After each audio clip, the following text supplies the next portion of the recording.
So as we are all aware, Carthage will soon be shutting down. This is a catastrophe unlike those prior to our measly existence on this election we are so far out of. I'm not gonna lie to you and my friends and family and co-workers and associates and acquaintances otherwise. The fact of the matter is on the brink of the new year. My brother does it good. But I am driven to do it much better than the usual way of the game, and it doesn't have to be fair. Enter Player 2.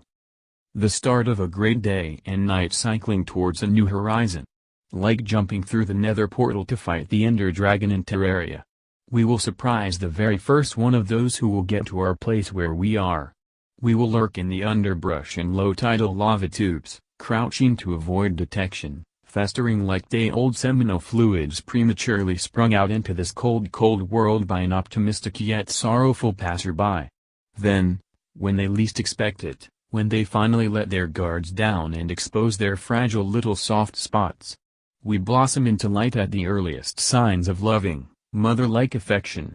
Like a strung-out methrobe kamikazing the nearest offering of attention, like how the moon magnetizes newborn box turtles to their futures, some becoming chefs, others butchers, maybe even kelp farmers. But lo and behold, they will fall prey to the grungy nightlife of the food industry. This is the way for the Bokeslits. Episode 2, A New Hope. I feel as if we all need to paint the very threads of our existence as if they were Bob Ross trees. Weaving in and out of reality, bending the very fabrics of space-time.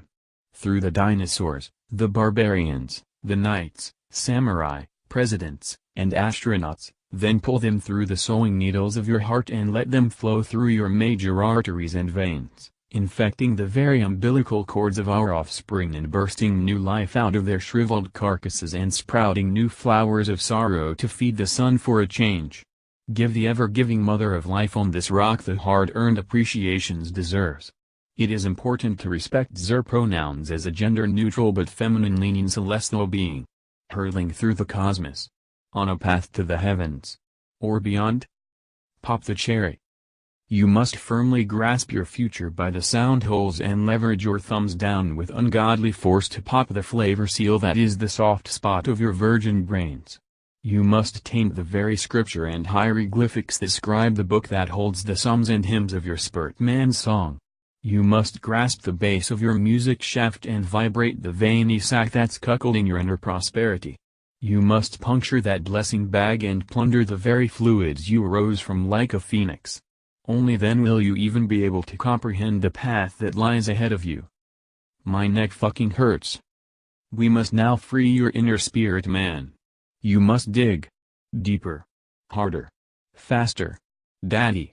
You must burr like a rodent. Pierce the cartilage and feast on the marrow. Your body is like a pea pod, but with a very tacky poncho on. You are weak, flimsy, squishy, and disgusting. You must boil yourself. Yes. Frozen peas are easy to cook and eliminate the hassle of shelling 100 fresh pea pods for a simple dish. Served alone as a side or part of pastas or soups entrees, frozen peas are a simple and healthy addition to any meal. But you must bring the heat of your experiences and rage into a boiling fluid. Then gently pour the beans of your spirit into the broth of life, carefully stirring and mixing the orbs to ensure an even spirit bath. Using a fork or slotted spoon, remove a pea and blow on it gently to cool it off. Sample the pea when it is cool. It should be soft and easily chewed, like a cooked bean. A bean of prosperity. Much like our lifelong friend Jack, we must plant this bean within ourselves and serve as a breeding grounds for Mother Nature's beautiful overthrowing of our bodily functions and vital organs. The morbid surgeon's scalpel steady hands grasp us from the light of life and the gassy clutch of unconsciousness soaks us slowly into the nothingness of non-existence. Until the last time an ancestor utters your name, your hollow shell rots on the past world you inhabited. Your footprint is now over, not even a hiccup in the timeline of this universe. You're poured back into the vast nothingness of the time before you existed. No more joy, no more happiness. No more pain, no more fear. Nothingness. The word doesn't even do it justice. You didn't even notice the extra N I snuck into the word nothingness. You went back and checked after you were told of its existence. But the fact that that doesn't even exist, does however, do it justice. Not existence, in the most literal interpretation of the word. Empty. Real minority hours. Now that we have released our spirit man, we must release our spirit songs. These songs ring from the inner beings of our spirit man and cry with the angels and demons of our wretched world. We stand together on mountaintops and cliff sides and shriek our vibrations with our vast choirs, legions of mighty vocalists. We cock our heads back 96 degrees and unhinge our jaws to provide proper acoustics, and in unison we screech to the sky and call forth the memories of our elders and ancestors who laid down their lives for our calling to achieve what we will on this day. We must hone our inner minority to display that we are open-minded and diverse individuals. Being racially inclusive is like drug money in this world. Without it, someone catches the trigger. Here is my spirit song for example. What's my name is Boxic. And I grab em by the pussy. And if you try to stop it, I'll also grab their tushy. I'm emotionally unstable. My depression's out of check. I'm about to grab a cable to tie around my neck. I'm lonely and I'm horny. I'm desperate and I'm boring. The pussies start pouring when they hear my jokes are corny. My dick is above average. And so is my height. So meet me after Bible study. If you want to fight, don't try to bully me. It doesn't make you cool. I'll grab my 23 and shoot up my fucking school. Now remember that this was produced by my spirit man and does not express my longing for death. Changing the topic.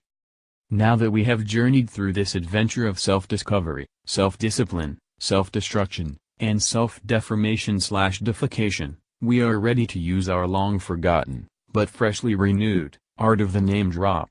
Now you must name drop as not only a sign of social class, but as a sign of dominance.